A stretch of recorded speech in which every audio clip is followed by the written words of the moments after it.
So now that we've done the device check and the breathing circuit check, we can start ventilating.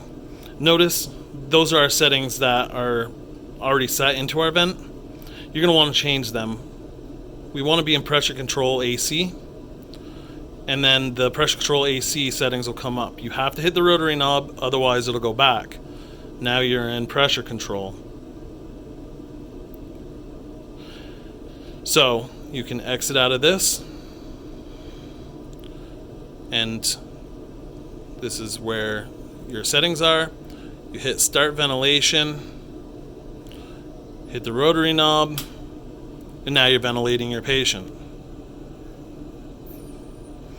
Your settings are all on the bottom, patient data on the side.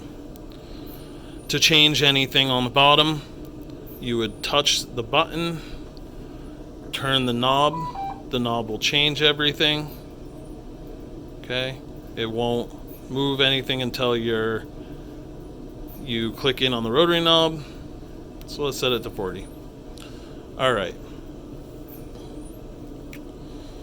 So already we have an alarm. So let's check out our alarms. The patient is doing, and then your high and low tidal volume is here. Up on the corner, alarms. When you hit that, your window will pop open. What the patient is doing is the blue in the middle. Okay, so tidal volume 363. So we might want to change our low tidal volume. You're going to want to keep it somewhat tight. Okay, so now our tidal volume has stopped. Now, also in this tab, you can see what current alarms are going. There's nothing. So if there were multiple alarms going all over here, you can click that and see what everything is, okay? Now the alarm history, that is everything that has alarmed on this vent.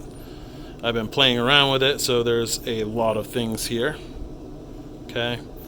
And then your settings is just your alarm volume, okay? So that's how you would change your alarm settings. So we can get out of this. The next thing I want to go over is your special maneuvers. Special maneuvers, when you click, now you have this window that pops open. Manual inspiratory hold, that is going to be to find out what your plateau pressures are. Plateau pressures are super important because you may have a high peak inspiratory pressure, let's say of 40, and we're concerned about barotrauma. By checking the plateau pressure, you're checking the pressure of the alveoli. As long as that pressure is below 30, you're really not going to cause any sort of barotrauma.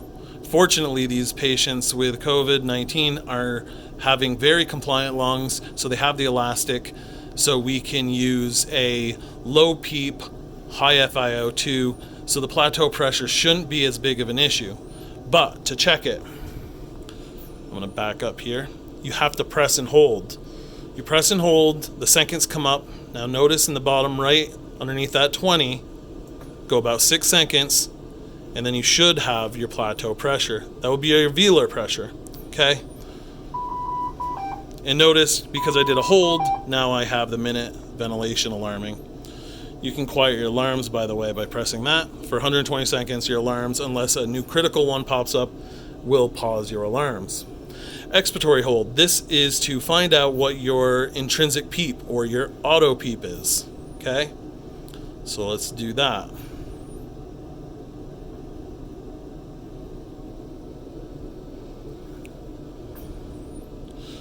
Okay. So actually we can exit out of that. It's better to do that one down here, your intrinsic PEEP. Okay? You can also do any of your special maneuvers by clicking the tab here. This is a better spot to do the intrinsic PEEP because then you can see your value over. So let's do it. Hit start, hit the rotary knob. It pre-does it for you.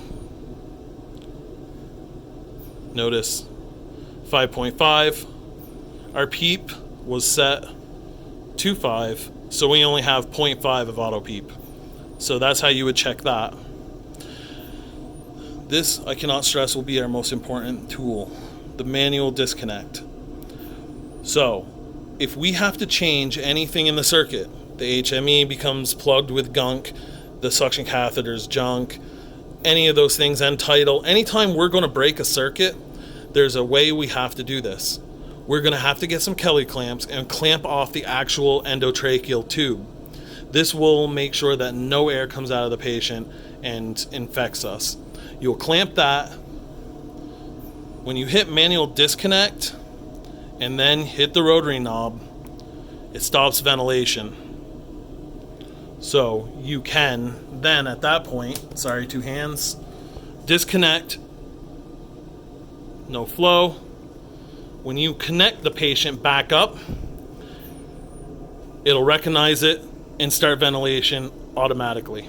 Notice on the screen that time that we had where it was a manual disconnect. We have to do that so that we remain safe. If we don't do that, this thing is going to do a lot of air. It's starting to try to give breaths. You're going to alarm. It's going to cause all sorts of particulates to get into the air. We don't want any of that. So it's very important. You clamp the ET tube, manual disconnect, hit the rotary, do what you need to do as quickly as possible, reconnect, and it should automatically go when you, especially when you disconnect those Kelly clamps.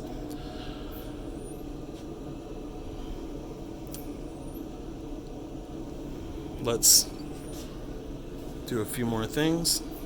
I'm going to trigger some breaths. Now we'll say a cough. You're going to start getting some pretty crazy alarms, I'm sure.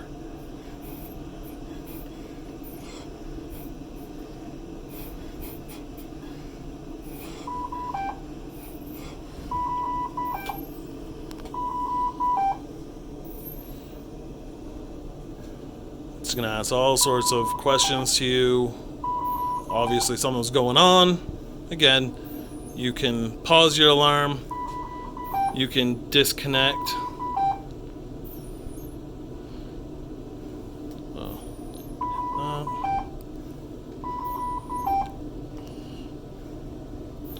Notice the respiratory rate still going. You can't clear it until it is done. Now we can clear it.